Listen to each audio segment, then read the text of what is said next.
Good morning, ladies and gentlemen, boys and girls. Welcome you all here this morning. We're assembled here to commemorate that immortal day when the young men of Australia, by their deeds and sacrifice, demonstrated to the world at Gallipoli that Australia was truly a nation.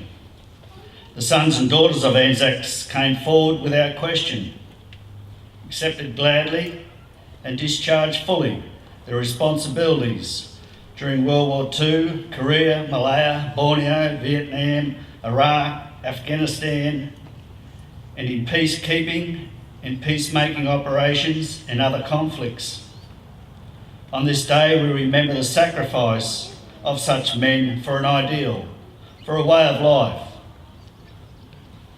Let us take strength in the knowledge and hope that our sons and daughters will never forget the example set by their forefathers. In our everyday life, let us endeavour to carry on those traditions established in past wars and conflicts at such tragic costs.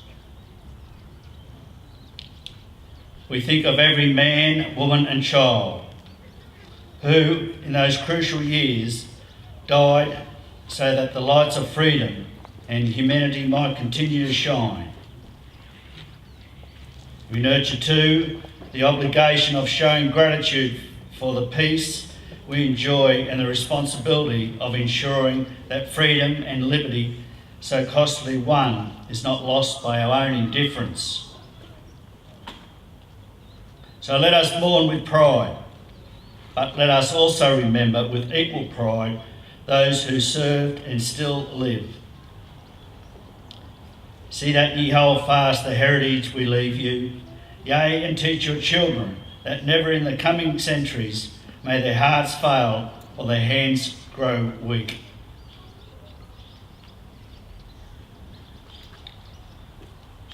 I'd now like to invite Libby Roberts to the microphone for the hymn, The Recessional.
To invite Sub-Branch Senior Vice President Mr. Alan Browning for the prayer for the Queen. Almighty God, who rulest over the kingdoms of the earth, bless your servant Queen Elizabeth, and be pleased to bestow upon her the blessings of divine wisdom and grace, that under her this nation may be wisely directed to take its rightful place in the wider life of the world. Prayer for the nation, Sub-Branch Junior Vice President, Mr. John Rawlings. Almighty God, watch over all those serving in the armed services and those still suffering disabilities through sickness or injury suffered in wars and all conflicts. Strengthen and encourage those who have been saddened by lost loved ones, especially children deprived of their fathers' care and protection. Grant that the same courage and resolution and the same comradeship and service shown in the last great struggle in which our country was involved may now be offered in the greatest task of making a true and lasting peace.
Today's commemoration address will be read by Australian Defence Force Academy Sergeant Darryl Leafland. Good morning, veterans, distinguished guests, ladies and gentlemen. We meet here today not to celebrate battle, glory, war, but to remember those who have served our country during conflicts and crisis. We remember too those who served on the home front supplying material and moral support to our fighting forces, for theirs was no lesser service to Australia. We remember also those men and women in recent times have sacrificed so much for us all here today, who have returned from current conflict deployments and the heartache all those loved ones are experiencing every day of their lives. On the 25th of April 1915, 16,000 ANZACs surged ashore the foot of rugged cliffs on the Darling Peninsula, Turkey, to open a campaign intended to give Allied shipping access to the Black Sea, bringing help to Russia and perhaps force Turkey out of the war. These volunteers from Australia and New Zealand committed themselves without hesitation regarding the nobility of their cause and fought without unmatched courage, skill and audacity. It has been almost a century since those soldiers from Australia and New Zealand went ashore, supported along the coast by British and Canadian forces and at sea by the navies of the British Commonwealth. Even so, every year in towns and cities across Australia like today, crowds gather to mark the anniversary of this special day. Moreover, in recent years, there has been a resurgence in the interest in showing great respect for these veterans and for the fallen. This, however, must mark us a question across the span of so many years since 1915. What is it that still calls to us from the ANZAC Go? Australia Day is no longer merely a day or some afar campaign, but rather embodiment of a spirit. It is time to reflect on the past generations of Australians who in hardship displayed courage, discipline, resourcefulness, self-sacrifice and ultimately mateship. And although none of these original soldiers are still with us on the spirit of ANZAC Day, beneath by us with them from battlefields long ago, we live on because it's a reflection of every heart of our nation. And years ago, gone by, the men and women of our armed forces have seen active service in places such as Belgium, Borneo, France, Korea, Malaya, the Middle East, New Guinea, Palestine, Turkey and Vietnam. Today a new generation of sailors, soldiers and airmen are serving in troubled locations including Afghanistan, East Timor, Egypt, Iraq, the Sudan and the Solomon Islands. It is now a long-standing tradition that on ANZAC Day we all pause to remember those who have given an ultimate sacrifice in the defence of our nation. This tradition is relevant today as was when our troops landed on the beaches of Gallipoli in 1915.